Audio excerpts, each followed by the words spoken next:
तमाम अटकलों को लगाम लगाते हुए भारतीय जनता पार्टी ने 2 चरणों के चुनाव के लिए अपने उम्मीदवारों की सूची निकाल दी है। वो सभी लोग जो पोल बाबा ऑक्टोपस बन रहे थे कि कहां कौन जीतेगा, कहां से कौन लड़ेगा, सब साफ हो चुके हैं।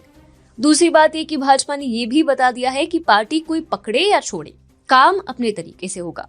कम से कम भाजपा की सूची में जो भी लोग शामिल हैं, 20% लोग उसमें पहली बार टिकट पर लड़ रहे हैं। खैर, इस सबके बीच जो सबसे जरूरी बात है वो ये कि भाजपा ने प्रदेश में मुख्यमंत्री योगी आदित्यनाथ को गोरखपुर से टिकट दिया है और इस फैसले का जितना राजनीतिक महत्व है उतना ही ये ताकत से भी जुड़ा हुआ है। क्या है पूरा मामला और इस पे हमारी राय जानेंगे TFI के इस वीडियो में मेरे यानी दीक्षा नेगी के साथ। तो चलिए प्रारंभ करते हैं।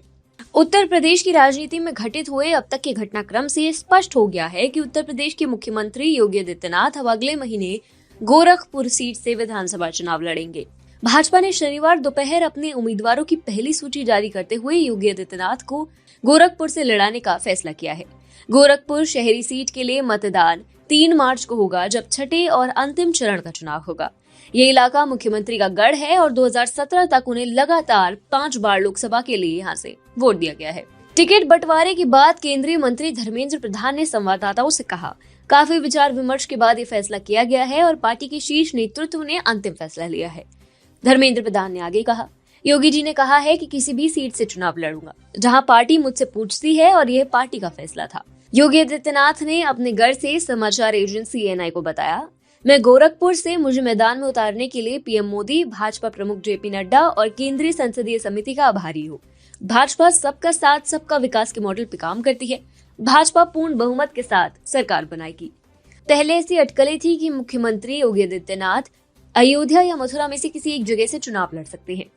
भाजपा की सूची में विविधताओं की कमी नहीं है। पार्टी द्वारा नामित 107 उम्मीदवारों में से 44 OBC समुदाय से हैं, जिनके वोटों को व्यापक रूप से यूपी चुनाव जीतने के लिए महत्वपूर्ण माना जाता है। इसके अलावा भाजपा द्वारा अनुसूचित जाति से भी 19 उम्मीदवार उतारे गए हैं।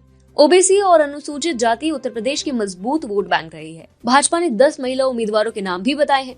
यूपी की 403 सदस्यीय विधानसभा की अन्य 296 सीटों के लिए उम्मीदवारों की घोषणा बाद में की जाएगी। कहा जाता है कि पूर्वांचल उत्तर प्रदेश की सत्ता की चाबी है। उत्तर प्रदेश की सत्ता का रास्ता यहीं से होकर गुजरता है।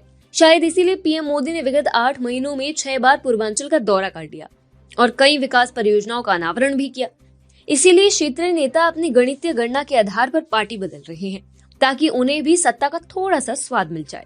वर्ष 2017 में पूर्वांचल के 26 जिलों के 156 विधानसभा सीटों में भाजपा ने 106 सीटों पर जीत हासिल की थी।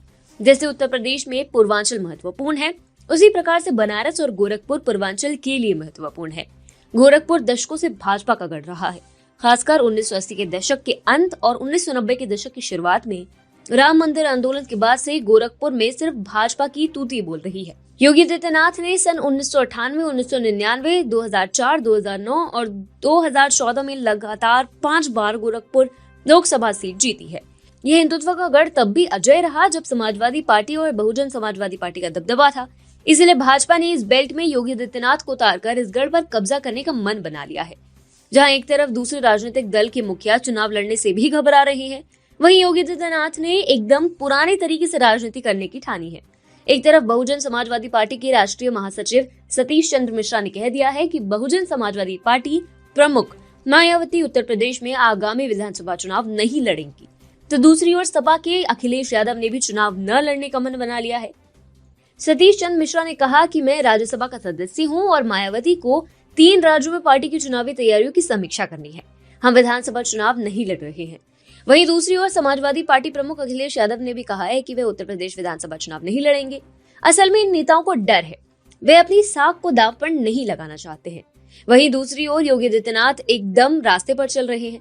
सपा और बसपा MLC के रास्ते विधानसभा में घुसने का ख्वाब लेकर चल रहे हैं, तो दूसरी ओर योगी आदित्यनाथ को MLA वाला रास्ता ही सही दिख रहा है। जहां एक और बाकी के राजनीतिक दलों में उथल पुथल है, तो वहीं भाजपा ने सब कुछ स्पष्ट करते हुए चुनाव लड़ने का मन बनाया है। अब यही अंतर चुनावों में योगी आदित्यनाथ की स्वीकार्यता बताने के लिए काफी होगा।